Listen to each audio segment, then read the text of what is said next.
95వ వార్షికోత్సవాన్ని దేశవ్యాప్తంగా సిపిఐ శ్రేణులు ఘనంగా నిర్వహించుకోవడం జరుగుతూ ఉంది.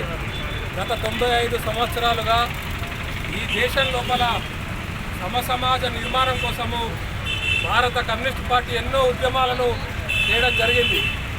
మరి ఈరోజు కూడా అనేక ఉద్యమాలు భారత కమ్యూనిస్ట్ పార్టీ చేస్తూ ఉన్నది. ముఖ్యంగా ఈ పాలకులు రాష్ట్రాన్ని పరిపాలిస్తున్నటువంటి వాళ్ళు, ఈ దేశాన్ని పరిపాలిస్తున్నటువంటి వాళ్ళు పెట్టుబడి వర్గాలకు కొత్తులుగా వ్యవహరిస్తూ ఉన్నారు.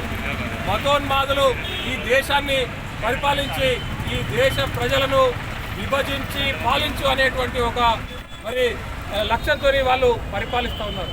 కాబట్టే భారత కమ్యూనిస్ట్ పార్టీగా ఈ దేశంలో సమసమాజాన్ని నిర్మించాలంటే పెట్టుబడిదారి వర్గాలకు కొత్తులుగా ఉన్నటువంటి ఈ పాలకులను తరిమి కొట్టాలి, మతోన్మాదులను తరిమి కొట్టాలి. ఈ దేశ ప్రజలందరూ కూడా ఐక్యంగా ఉండి సుఖ సంతోషాలతోని అందరూ సమానులే అనేటువంటి ఒక రాజ్యం రావాలి, పేదవాడి రాజ్యం రావాలనేటువంటి ఒక లక్ష్యంతో భారత కమ్యూనిస్ట్ పార్టీ గత 95 సంవత్సరాలుగా ఈ దేశంలో అనేక ఉద్యమాలను నిర్వహిస్తూ ఉన్నది. అనేక త్యాగాలను చేయడం జరిగింది.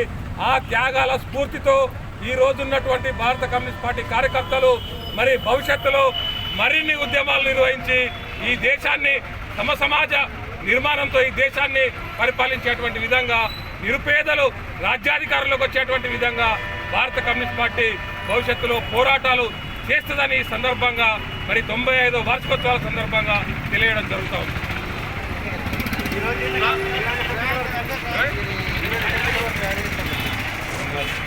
వరంగల్ రైల్వే స్టేషన్ నుండి పోచం మైదాన్ వరకు ఈ యొక్క ర్యాలీని నిర్వహించడం జరుగుతుంది. దేశవ్యాప్తంగా కూడా అన్ని గ్రామాల్లో, అన్ని పట్టణాల్లో భారత కమ్యూనిస్ట్ పార్టీ కార్యకర్తలు 95వ వార్షికోత్సవాన్ని ఘనంగా నిర్వహించుకోవడం జరుగుతుంది.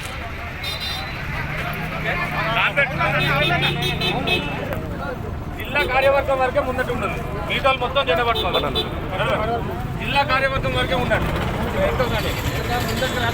అందుకే